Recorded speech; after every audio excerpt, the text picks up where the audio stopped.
हरे Krishna everyone. गाने का नाम ओम ज्ञान तिमिरान्धस्य ज्ञानंजना शलाकाय चक्षुरुन्मीलितं तस्मै श्री गुरवे नमः। वाञ्छाकल्पतरुभ्यश्च कृपा सिन्धुभ्येव च पतितानां पावनेभ्यो वैष्णवेभ्यो नमो नमः। जय श्री कृष्ण चैतन्य प्रभु नित्यानंद श्री अद्वैत गदाधर शिवासादि गौर भक्तवृंद।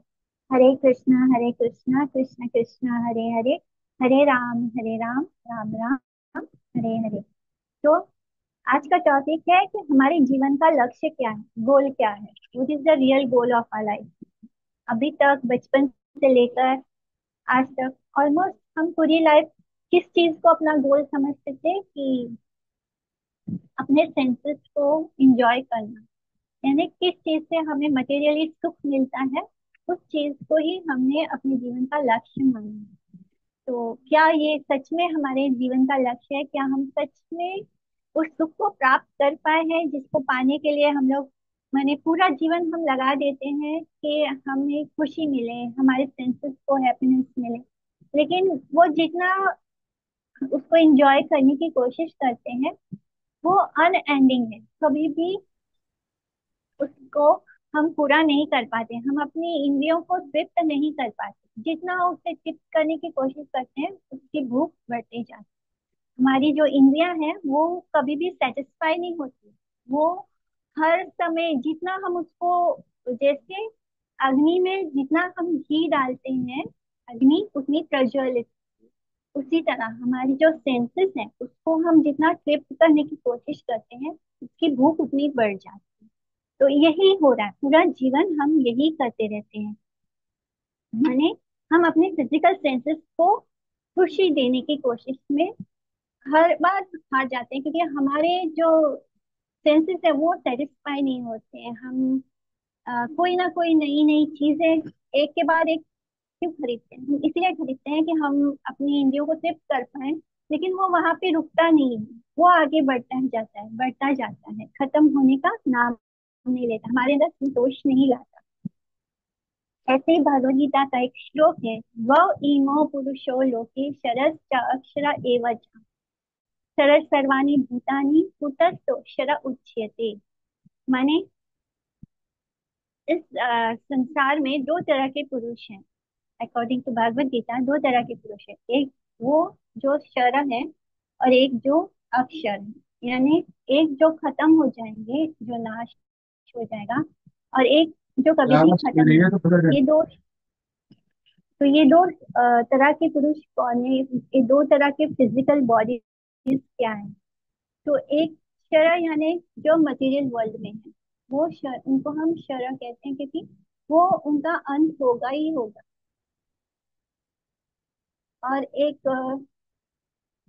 अ, एक वो जो स्पिरिचुअल प्लैनेट्स में रहते हैं, जहाँ पे वो मटेरियल, उनका जो फॉर्म है वो ही स्पिरिचुअल है, उसके कारण वो मटेरियल कंटामिनेशन से युक्त नहीं है, वो उनसे दूर है, जिसके कारण वो कभी भी नाश नहीं होंगे क्योंकि उनका फॉर्म ही स्पिरिचुअल है। और हमारा जो फॉर्म है, जो हम मटेरियल प्लैनेट्स में रहने वाले लोग हैं, वो खत्म हो जाएंगे क्योंकि हमारी मटेरियल बॉडी है वो कॉन्टेमिनेटेड है।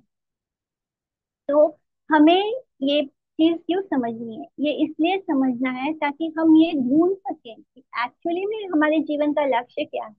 हमारे जीवन का लक्ष्य ऐसा तो कुछ नहीं हो सकता कि जो कभी भी हमें सेटिस्फेक्शन नहीं देता, जो कभी भी हमें खुशी नहीं देता। तो भगवान ने इस तरह से इस संसार को क्यों बनाया है? उत्तम पुरुषास्तो अन्य परानात्मेति उदाहिता, यो लोकात्रयम् अविश्य बिभर्ति अव्यय ईश्वर।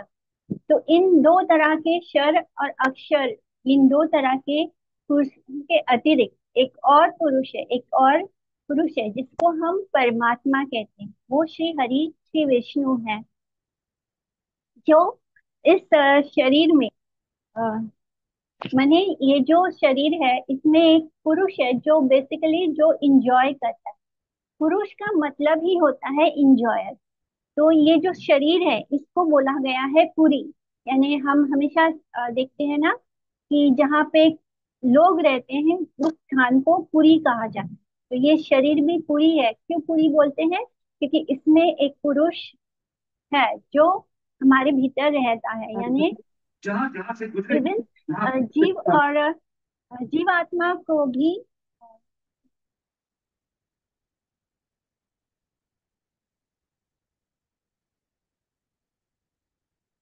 कभी कभी जीवात्मा को भी पुरुष कहा जाता है, लेकिन एक्चुअली में जीवात्मा पुरुष नहीं है।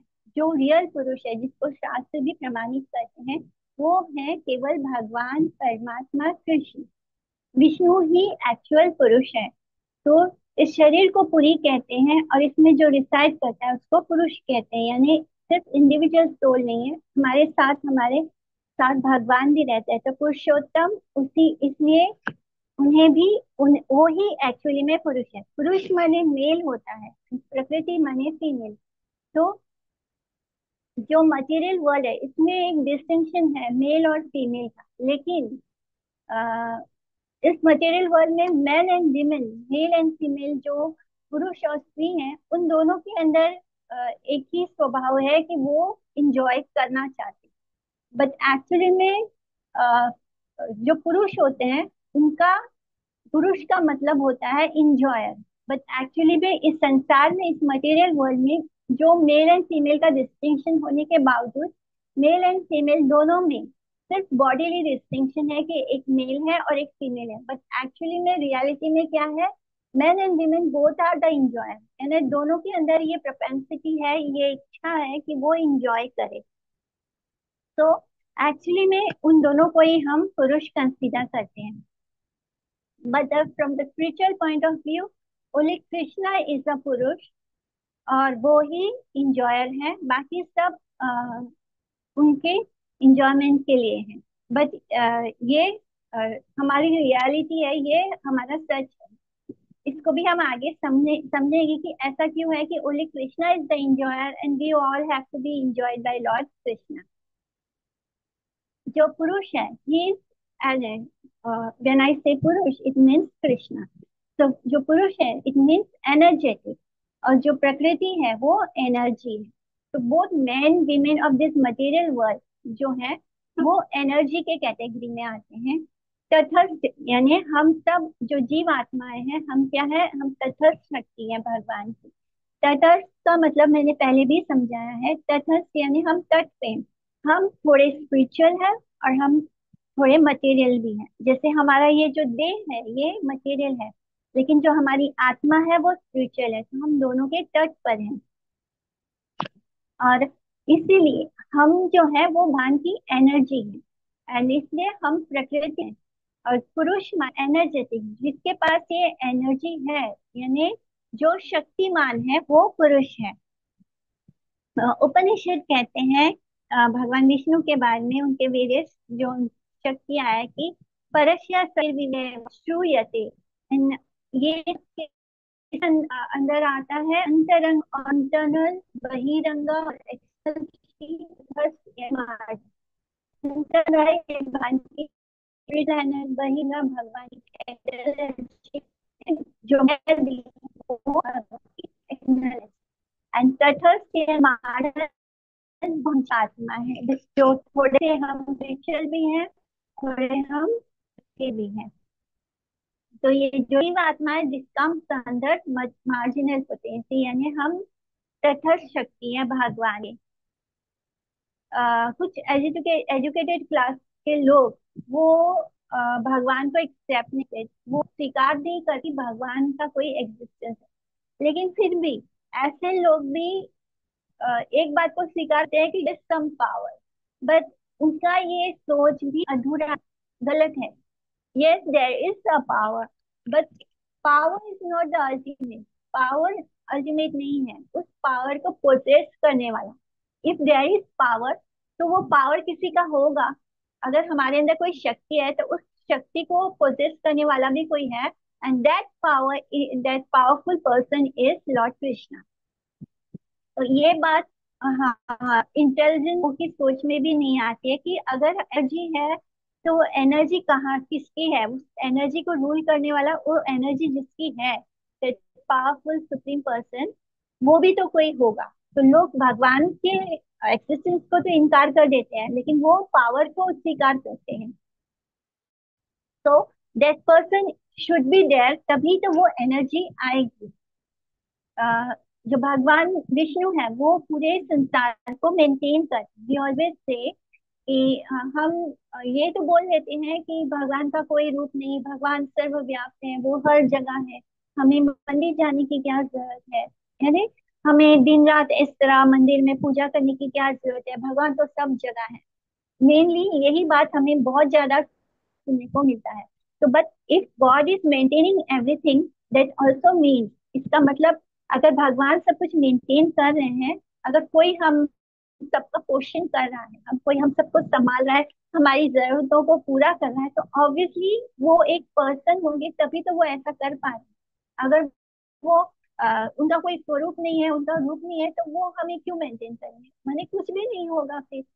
तो एंड एक बात और है, जब हम बोलते हैं ना कि भगवान का कोई रूप नहीं है, भगवान तो सर्वव्याप्त है, भगवान सब जगह है, तो ये भगवान, अगर वो भगवान है, तो अगर जिन्होंने हमें ये रूप दिया है, जिन्होंने हमारे लिए हमारा हमारा एक रूप बनाया है, तो ऑब्वियसली उनका एक रूप होगा, तभी तो उन्होंने हमारे लिए ऐसे बनाया है।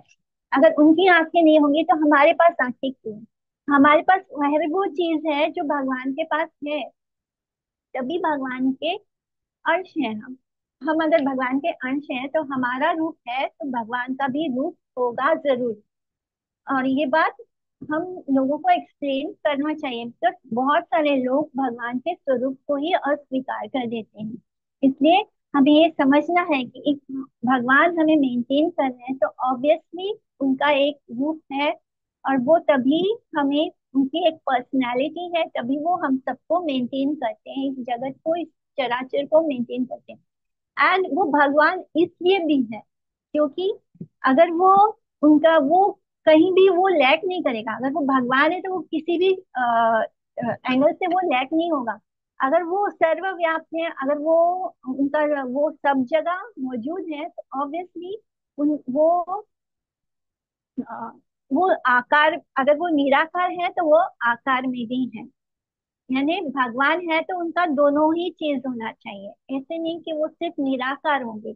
ऑब्वियसली उनका आकार भी है और उनका निराकार भी है। निराकार रूप में वो सर्वव्याप्त है, आकार रूप में वो हमारे हृदय में हर कण में वास भी कर रहे हैं। यस्मात् शरम अतीतो हम अक्षरत अपि चोत्तम अतो अस्मि लेखे वेदे च प्रतीता पुरुषोत्तम, कि भगवान खुद बोलते हैं कि मैं पुरुषोत्तम हूँ। यानी सारे भगवत गीता के ये चैप्टर 15 का श्लोक है। तो भगवान हर जगह स्वयं को बता भी रहे हैं। भगवत गीता में उन्होंने बार बार ये बात को स्थापित किया कि वो उनका एक स्वरूप है। उन्होंने बार बार अर्जुन को ये बोला है कि ऐसा कोई भी समय नहीं था जब वो नहीं थे। उन्होंने बार बार अपने आप को बताया भी कि मैं सबके हृदय में वास करता हूँ। हर वो व्यक्ति जो मुझे सब जीवों में देख पाता है, वो एक्चुअली में देखता है सत्य को। तो इस तरह भगवान कहते हैं कि मैं ही पुरुषोत्तम हूँ, पुरुषों में सबसे उत्तम मैं ही हूँ। तो वही है सबसे सुपीरियर। वो सिर्फ उन लोगों से सुपीरियर नहीं है जो बॉन्डेज में है, यानी सिर्फ हम जो मटेरियल वर्ल्ड में है, वो सिर्फ हमसे सुपीरियर नहीं है, वो उनसे भी सुपीरियर है जो लिबरेटेड है, जो स्पिरिचुअल है। यानी कैसे? क्योंकि नित्यो नित्यानाम चेतना चेतनानाम एको बहुनाम यो व्यधाति कामम तम आत्मा संस्थान ये अनुपश्यन्ति धीरा तेषां शांति नेतरा शेषाम। यानी कि वो जो भगवान है नित्यो नित्यानाम, जो नित्य ही है, वो अकेले ऐसे हैं जो सबके डिजायर्स को फुलफिल कर सकते हैं। वो ही पुरुषोत्तम है, वही हम सबके हृदय में स्थित है। माने वो सबके डिजायर्स को पूरा कर सकते हैं, यानी वो उन लोगों के भी डिजायर्स को पूरा करते हैं जो मटेरियल है, यानी जिनके पास ये मटेरियल बॉडी है। वो उन लोगों के भी डिजायर्स को पूरा करते हैं जो लिबरेटेड है। वो अकेले ही हैं जो इंजॉयर है।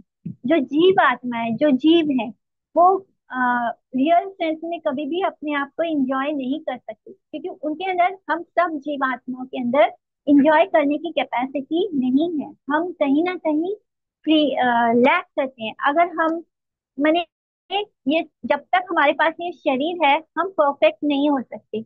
मैंने हमने जब तक अपने आप को शरीर देह मानते हैं तब तक हम शरीर के बंधन से बंधे हुए हैं। इवन अगर हम आत्मा के स्वरूप में भी देखने जाते हैं तब भी हम भगवान के कैपेसिटी में तो एंजॉय कर ही नहीं सकते। अगर हमारे अंदर वो कैपेसिटी ही नहीं है एंजॉय करने का तो हम कहाँ से इंजॉयर हो सकते हैं? हम नहीं हो सकते। हम सिर्फ इमिटेट कर रहे हैं भगवान की तरह बनने की। अ, मान लो हमें बहुत हाई फीवर हो, हमारा टेम्परेचर 102 से ऊपर हो, तब हम कैसे कोई भी हमारे सामने कोई अच्छा मील हो, हमारा भोजन हो, तो हम उसको नहीं पा सकेंगे अच्छे से। मैंने हमारे मुंह में स्वाद ही नहीं होगा उसको पाने का। अगर हम डायबिटिक है तो हम स्वीट्स नहीं पा सकते। मैंने हम उसका स्वीटनेस को हम दिल खोल के हम खा नहीं सकते। हम उस चीज को एंजॉय नहीं कर सकते, है ना? इसी तरह हम कभी भी इनफैक्ट हम आत्मा के रूप में भी कुछ एंजॉय नहीं कर पाएंगे क्योंकि हम हमारा एबिलिटी ही नहीं है, हमारे अंदर वो कैपेसिटी ही नहीं बचती है क्योंकि हमारा इतना छोटा सा साइज है कि हम किसी भी चीज को एंजॉय करने में वो कैपेसिटी हमारे पास नहीं है जो भगवान के पास। अगर किसी को जेल में एयर कंडीशन दे दिया जाए तो क्या वो उसको हम रियल हैप्पीनेस बोल सकते हैं? अगर हमारे हमें सोने के पिंजरे में कैद कर लिया जाए, ठीक है, हमारा हमारा तो बहुत अच्छा है। मैंने हम देखते हैं कि बहुत रिच पीपल्स होते हैं, वो बहुत बड़े बड़े घरों में रहते हैं, सारा लग्जरी होता है। तो क्या हम इसको रियल हैप्पीनेस बोल सकते हैं? क्या इसका मतलब ये होता है कि उन्हें कभी कोई बीमारी नहीं होगी, वो 100% सुरक्षित है? हम कृष्ण के बारे में ऐसा बोल सकते हैं कि उन्हें कभी कोई बीमारी नहीं होगी, वो 100% इंजॉय कर सकते हैं हर चीज को, उन्हें कभी कोई परेशानी नहीं होगी, उनके मैंने इतने सारे जीव आत्माएं हैं, हर समय इतना ब्रह्मांड का जन्म हो रहा है, इतना सब कुछ वो सब कुछ मेंटेन हो रहा है, सब कुछ नए आप चल रहे हैं और वो 100% इंजॉय भी कर लेते हैं। हम ऐसे कर सकते हैं? हम हम थोड़ा सा कुछ इंजॉय करने की कोशिश भी करेंगे तो हमारे सर पे हजारों जिम्मेदारी होती है। हमें अपने परिवार का ध्यान रखना है, हमें अपने काम पे ध्यान देना है, हमें अपने बच्चों का ध्यान रखना है, अपने स्पाउस का ध्यान रखना है। मैंने हमारे ऊपर 10,000 तो जिम्मेदारियां होती है। हम उस जिम्मेदारी के बोझ से इतना दब जाते हैं कि हम 100% कोई भी चीज इंजॉय नहीं करते। हम फिजिकली भी इनकेपेबल हैं। फिजिकली हमें कोई ना कोई तो बीमारी होते रहती है। मैंने एक मोमेंट भी ऐसा नहीं है कि हम ये 100% कभी नहीं कह सकते कि हमारा जो ये शरीर है वो 100% हेल्दी है। भले ही हाँ, हमें ब्लड रिपोर्ट में ऐसा लग रहा है कि हाँ सब कुछ नॉर्मल है, वो भी एक लेवल पे होता है कि हीमोग्लोबिन 12 से 13 है या 10 से 13 तक होगा तो नॉर्मल है, तो उसमें 12 भी हो सकता है, 13 भी हो सकता है, 14 भी हो सकता है। मैंने उस एक कंडीशन उसमें भी हम नॉर्मल नहीं है, हम कभी भी स्टेबल नहीं है, हमारा शरीर कभी भी 100%, हम कभी भी हेल्दी नहीं होते हैं। हमारे हमें कुछ ना कुछ प्रॉब्लम, कोई ना कोई दिक्कत जरूर होती है। तो हम 100% तो कभी भी इंजॉय कर ही नहीं सकते शायद। हम इस जेल में है, हमारा जेल अगर सोने का पिंजरा हो, एक पंछी को सोने के पिंजरे में डाल दो तो क्या वो बहुत खुश होगा? अगर तोते को हम एक पिंजरे में उसके लिए तो लोहे का पिंजरा भी सेम है, सोने का पिंजरा भी सेम है। मैंने पिंजरा इस पिंजरा, तो ये जो संसार रूपी जेल है ये जेल ही रहेगा, चाहे हम कितना भी इसमें इंजॉय करने के लिए कुछ बहुत सारे लग्जरी को भी क्यों ना अरेंजमेंट कर ले, तभी हम इंजॉय नहीं कर सकते। We are because we are not the enjoyer. जो इंजॉयर है वो लॉर्ड कृष्णा है। व्हाट वी आर डूइंग, हम क्या कर रहे हैं? हम बस इमेजिन कर रहे हैं कि हम इंजॉय कर रहे हैं। ये हमारा इमेजिनेशन है कि हम एक्चुअली में इंजॉय कर रहे हैं। हम इंजॉय नहीं कर पाते तभी हम ड्रिंक करते हैं, हम शराब क्यों लेते हैं? लोग शराब क्यों लेते हैं? इसलिए लेते हैं क्योंकि वो कुछ देर के लिए खुद को हाई महसूस कर सकते, उनको लगता है कि हम कुछ देर के लिए वो सारे दुख तकलीफ गम को भूल जाएंगे, तो वो उनको पीकर अपने आप को थोड़ी देर के लिए हैप्पीनेस ढूंढते हैं, इंजॉयमेंट ढूंढते हैं। बट एक्चुअली में ये सिर्फ एक इमेजिनेशन है, एक आर्टिफिशियल तरीका है खुद को सुखी रखने का। पुराने जमाने में क्या होता था कि जब राजा किसी को सजा देते थे, किसी को पनिश करते थे, तो अब क्या करते थे, दो सोल्जर्स, दो सैनिक उस कैदी को पकड़ के बीच समुद्र में ले जाते थे। फिर दोनों उसका एक एक हाथ पकड़ते हैं और उसको पानी में डुबाते हैं, और फिर थोड़ी देर के लिए फिर ऊपर उठाते हैं, फिर पानी में डुबाते हैं, फिर थोड़ी देर के लिए ऊपर उठाते हैं। तो वो जो कैदी है, वो अगर ये सोच वो जब उसको थोड़ा थोड़ी से कुछ सेकंड, कुछ मिनट, 2 मिनट के लिए अगर ऊपर उठा दिया जाए, तो उसको बहुत रिलीफ फील होता है कि वो वो सांस नहीं ले पाता है। जैसे उसको 2 मिनट के लिए ऊपर उठाया जाता, वो उसको सांस आने लगती, तो क्या वो हैप्पीनेस है? नहीं है ना। तो यही होता है, मैंने हम ऐसी ही चीजों को हैप्पीनेस या इंजॉयमेंट समझ रहे हैं कि दो दुखों के बीच का जो पल है हम उसको इंजॉयमेंट समझ रहे हैं, जो कि गलत सोच है हमारी। इंजॉयमेंट वो होता है जो अनलिमिटेड है, जो कभी खत्म ना हो, जो इटर्नल हो। तो हमारा जो आइडिया है इंजॉयमेंट का, वो क्या है, वो वो मात्र हमारी सोच है, हमारा इमेजिनेशन है, हमारी कल्पना है। तो इसी तरह हम टेम्पररी रिलीफ को, जैसे वो कैदी को पानी में डुबाकर बार बार उसका सिर पकड़ के पानी में डुबाया जाता है, फिर उसको थोड़ा ऊपर उठाते, फिर डुबाया, जब तक कि वो मर ना जाए। तो इस तरह उसको मारा जा रहा है। इसी तरह हम सभी माया के साथ एक जंग, एक लड़ाई लड़ रहे हैं। माया, हम इस संसार में सुख खोजने की कोशिश कर रहे हैं, एंड माया हमसे लताड़ती जा रही है। वो हमें इल्यूजन करती है, वो हमसे उसकी उतनी ही दुगनी तेजी से, अच्छे से हमसे लड़ती है। एंड अल्टीमेटली क्या होता है, माया ही जीतती है, हम हार जाते हैं। हमारा जीवन है ही कितना, हम बोलते हैं कि हम 100 साल जिए, मतलब एक एवरेज लाइफ बोला गया है कि 100 साल होता है ह्यूमन बींग का, बट इनमें से 100 साल पूरा कोई नहीं कर पाता। 70 होते होते ही सब जाने की तैयारी में हो जाते हैं। तो हम कहाँ से एंजॉय करेंगे? माया अल्टीमेटली हमें मृत्यु के मुंह में धकेल कर जीत जाती है। तो हमारी एक लड़ाई चल रही है माया के साथ। उसी तरह जिस तरह वो दो सैनिक उस कैदी को पानी में डुबाते हैं, बाहर निकालते हैं, तो इसी तरह माया हम पर, हमें डंडे देते जाती है इस संसार में।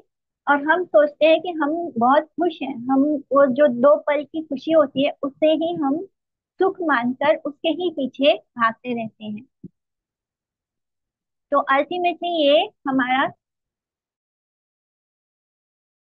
जो लड़ाई होता है माया के साथ ही हम लड़ रहे होते हैं, इसमें जीत हमेशा पक्की माया की होती है। और इसीलिए हमें इस चीज से बाहर निकलना है। हमें कैसे इसमें से बाहर निकलना है?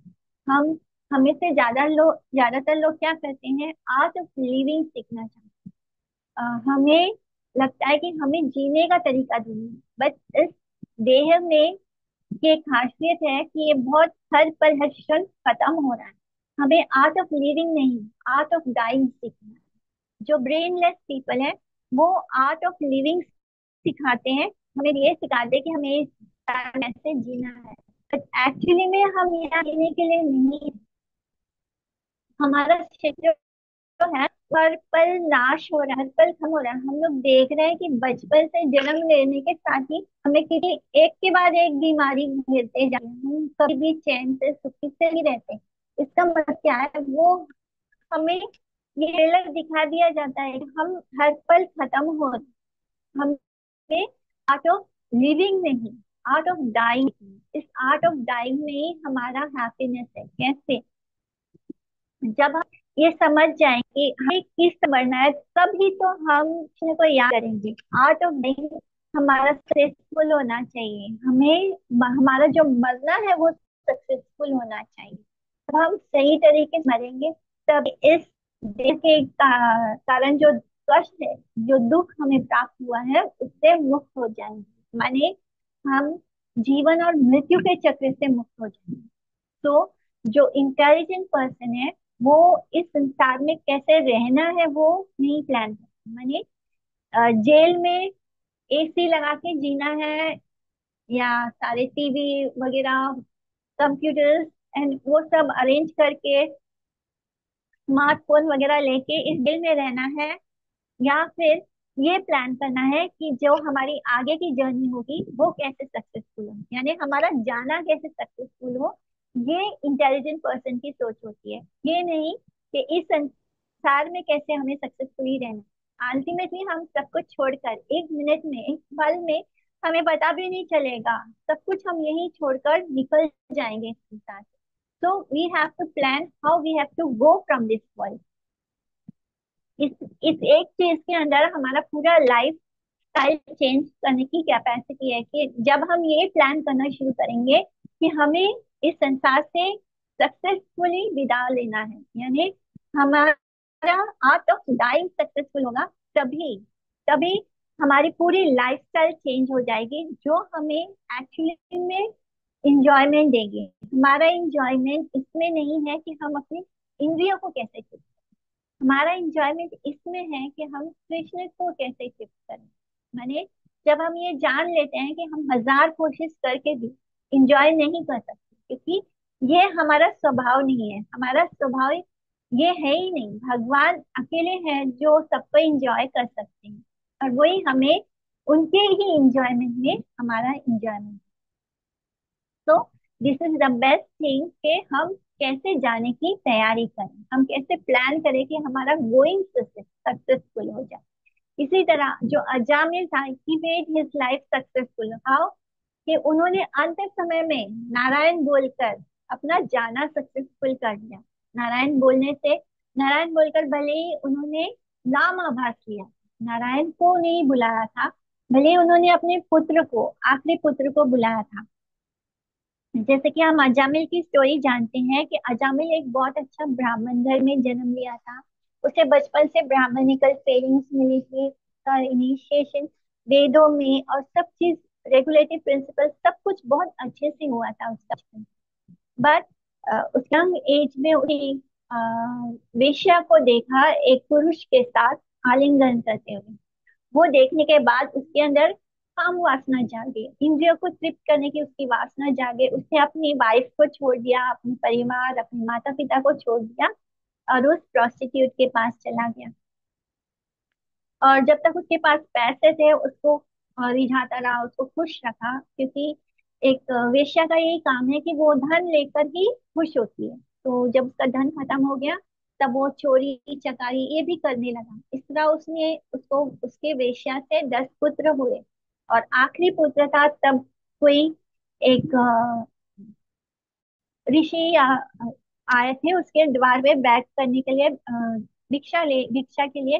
तब उस ऋषि ने अजामिल के उस आखिरी छोटे से बच्चे को देखा था उसकी वाइफ के गोद में, मैंने उस वेश्या के गोद में, तब उसको नारायण नाम दिया था। तो इस तरह उसने, उसके बच्चे से वो बहुत अटैच हो गया था, 80 साल की उम्र थी उसकी, और उसका छोटा सा बेटे के साथ बहुत अटैच था। एंड जब वो यमदूतों को देखता है तो डर के मारे, हम जब किसी से बहुत अटैच होते हैं तो डर के मारे उसी का नाम पुकारते हैं, यानी उसी का ध्यान आता है, उसी का कॉन्शियसनेस होता है।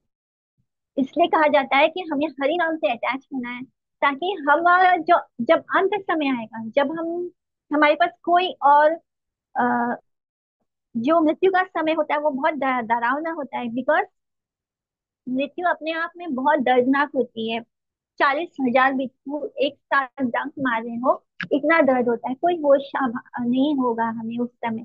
तब हमें भगवान का नाम याद आना चाहिए, इसलिए हमारा अटैचमेंट जो है भगवान के नाम से होना चाहिए। इसलिए हम हरि नाम करते हैं, इसलिए हम बोलते हैं कि आप जितना ज्यादा से ज्यादा चैंटिंग कीजिए, एटलीस्ट 16 माला तो जरूर कीजिए। तो इसी तरह अजामिल ने अपना अंत समय अ, नारायण पुकार के उसको सक्सेसफुल कर लिया था। तो यही करना है हम सबको भी, अपना अंत समय सक्सेसफुल करना है। और जब उसने नाम आभास लिया था अपने पुत्र का, उसके बाद 4 विष्णु दूत ने आके अजामिल को यमदूतों से बचा लिया था। और उसके बाद वो हरिद्वार गया गंगा के पास, तब उसको एहसास हुआ कि हरि नाम में कितनी इम्पोर्टेंस है, कि उसको यमदूतों से बचा लिया। तब वो क्योंकि वो बचपन से वो ब्राह्मण ही था, उसके अंदर वो गुण मौजूद थे, तब वो जाता है हरिद्वार और वहां जाके वो अपना हरि नाम करके उसमें वो शुद्ध हरि नाम लेकर उसके बाद उसको उसी शरीर के साथ भगवान के धाम वापस लौटता है। इस तरह अजामिल ने अपना अंतकाल सक्सेसफुल कर लिया। तो हम भी जब प्योर चैंटिंग करेंगे, जब शुद्ध नाम लेंगे, इसलिए मैं कहती हूँ हमेशा कि हमें ऑफेंसलेस चैंटिंग करनी है। बट इसका मतलब ये नहीं है कि हमें डिसअपॉइंट हो जाना है, हम हरि नाम करने से हरि नाम चाहे जैसे भी लिया जाए वो सक्सेसफुली होगा, यानी वो हमें सक्सेस देगा। तो हरि नाम लेते लेते ही धीरे धीरे अपने आप हमारा चैंटिंग ऑफेंसलेस होगा। इसी तरह हमें ऑफेंसलेस चैंटिंग करके अपना अंतकाल उसको सक्सेसफुल करना है, यानी हमें हमारा अटैचमेंट जिस तरह अजामिल का अटैचमेंट उसके पुत्र के साथ हुआ था, उसी तरह हमें हमारा अटैचमेंट हरि नाम के साथ करना है, भगवान के साथ करना है, तभी हमारा अंतकाल। इसलिए हमें पूरा जब हम कृष्ण हम जब हम ये सोच लेते हैं कि हमें अंत समय को सक्सेसफुल करना है, तब हमारा पूरा जीवन ही सक्सेसफुल हो जाता है। यानी हम अपने पूरी लाइफ में जो गलत रास्ते पे चले थे उससे हम आगे बढ़ जाते हैं, हम हरि नाम करने लगते हैं, हमारा पूरा जीवन ही शुद्ध हो जाता है। तो ये सही तरीका है कि हमें आर्ट ऑफ डाइंग सीखना है। इसी तरह परीक्षित महाराज को श्री सुखदेव गोस्वामी ने 7 दिनों तक श्रीमद् भागवतम सिखाया। सिखाया मैंने पढ़ा, सुनाया था। तो परीक्षित महाराज ने भी, उन्हें पता था 7 दिनों में उन्हें ततक उसका नाम क्या था, स्नेक का साक्ष करके, तो वो उसे उनसे बाइट करने वाला, वो उनको काटने वाला है। तब उन्होंने 7 दिनों तक बिना खाए पिए, बिना कुछ सोए, उन्होंने 7 दिनों तक लगातार उपवास रहकर श्रीमद् भागवतम सुना था श्री सुखदेव गोस्वामी से। इस तरह उन्होंने भी अपना अंतकाल को, अपने अंत समय में उन्होंने, उनका पूरा ध्यान श्री कृष्ण के ऊपर था, एंड वो इस तरह धाम को लौट गए। इसी तरह खटवंगा जो नाम के राजा थे, वो इंद्र के लिए युद्ध करने गए थे डिमेंस के साथ, असुरों के साथ। और फिर उन्होंने जब वो युद्ध खत्म हो गया, तब उन्होंने पूछा इंद्र से कि अब मेरे पास कितना शेष समय है, जबकि इंद्र उसको सारे लग्जरीज देना चाहते थे, उन्होंने मना कर दिया। और फिर उनके पास कुछ ही पल बचे थे, और वो पल उन्होंने हरि नाम करते हुए वे धरती पर आते हैं इंद्रलोक से, ताकि वो अपना अंत काल को सक्सेसफुल कर सके। तो हमारा अंत काल तभी सक्सेसफुल होगा जब हमारे अंदर से शुद्ध नाम निकलेगा भगवान का, और ये तभी पॉसिबल होगा जब हम आर्ट ऑफ डाइंग सीख लें। यानी जिस मोमेंट हम इस बात को होल्ड कर लें कि हमें आर्ट ऑफ डाइंग आना चाहिए, यानी आर्ट ऑफ डाइंग तभी पॉसिबल है जब हम अभी इसी वक्त हरि नाम करना शुरू करना स्टार्ट करेंगे। ये हरि नाम में इतना पावर है कि जैसे ही हम हरे कृष्णा महामंत्र जप करना स्टार्ट करते हैं, हमारे लाइफ कृष्ण की तरफ मुड़ना शुरू हो जाती है। हमें ऐसे लगता है कि प्रॉब्लम नहीं जा रहे हैं, लेकिन वो प्रॉब्लम खत्म हो रही है। भगवान अपने जब देखते हैं कि कोई मेरी तरफ आ रहा है, तो उसके जो बुरे बुरे प्रारब्ध है उसको जल्दी जल्दी भेजकर थोड़े में ही निपटा निपटा के जल्दी जल्दी फटाफट उसको खत्म करना शुरू कर। एंड जब कोई व्यक्ति इसी संसार में रहने की प्लानिंग करता है, यानी आर्ट ऑफ लिविंग करना स्टार्ट करता है, तो उसको अच्छे कर्म भेज भेज के उसके सारे अच्छे प्रारब्ध उसको माने उसको अच्छे अच्छे उसके सारे प्रारब्ध करते हैं। तो हमें कभी कभी ये भ्रम हो जाता है कि ये बंदा तो बुरे कर्म कर रहा है, इसके साथ सब अच्छा हो रहा है, हम तो सारा अच्छा कर रहे हैं तो हमारे साथ बुरा हो रहा है। नहीं, भगवान की कृपा है कि हमारे हमने जो बहुत बुरा किया था उसका फल हमें छोटा छोटा होके फटाफट फटाफट भगवान खत्म कर रहे हैं, ताकि जो हमारा आगे आने वाला समय होगा वो सिर्फ अच्छा अच्छा होगा। एंड बिकॉज हम अगर पूरी लाइफ भगवान का नाम जप करते हैं, तो लास्ट मोमेंट में कृष्ण हमारी जिम्मेदारी ले लें।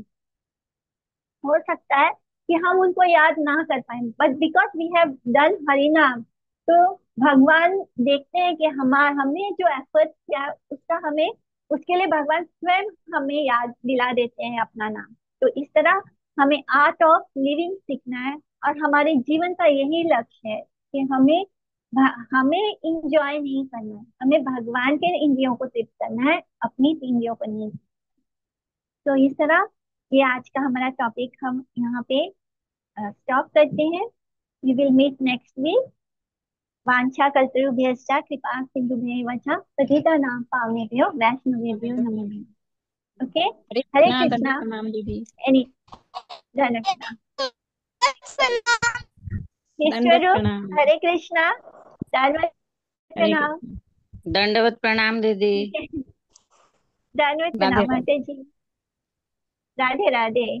हरे कृष्णा दीदी, दंडवत दंडवत प्रणाम। प्रणाम। हरे कृष्णा माता जी। धन्यवाद प्रणाम भारती माता जी। हरे कृष्णा। आपको धन्यवाद कुछ प्रणाम। क्वेश्चन पूछूं, अपने आप चलेगा ना? बाद में ग्रुप में बाद में क्वेश्चन नहीं, पूछती हूँ अभी भी आपको पूछ। अलग से। ये अच्छा ऑफेंसलेस ठीक है। ऑफेंसलेस चैंटिंग के बारे हाँ। में थोड़ा कुछ बताइए, मतलब क्या होता है? 10 ऑफेंस होते हैं चैंटिंग में। यानी हमें हरि नाम के बल पर कोई गलत काम नहीं करना है। जैसे हम समझते जानते हैं ना कि हरि नाम तो बहुत पावरफुल है। हम हरे कृष्णा महामंत्र बोल के एक बार कृष्ण बोलने से अनलिमिटेड बर्थ में जितने भी पाप किए हैं वो खत्म हो जाते हैं। तो ये जान के हमें कोई पाप नहीं करना है कि चलो मैं ये गलत काम कर लेता हूँ, बाद में मैं हरे कृष्णा महामंत्र करके उसको रेक्टिफाई कर लूंगा, क्योंकि कृष्ण बोलने से तो इतने पाप मिट जाते हैं। तो ये अलाउड नहीं है। This is one of the offence. बाकी के मैं इसके ऊपर अलग टॉपिक लेकर आपको आप लोगों के ये डाउट खत्म कर दूंगी। ठीक है। अभी ये बंद होने वाला है। Okay, thank you. Hare Krishna माता जी। Thank you. हरे कृष्ण।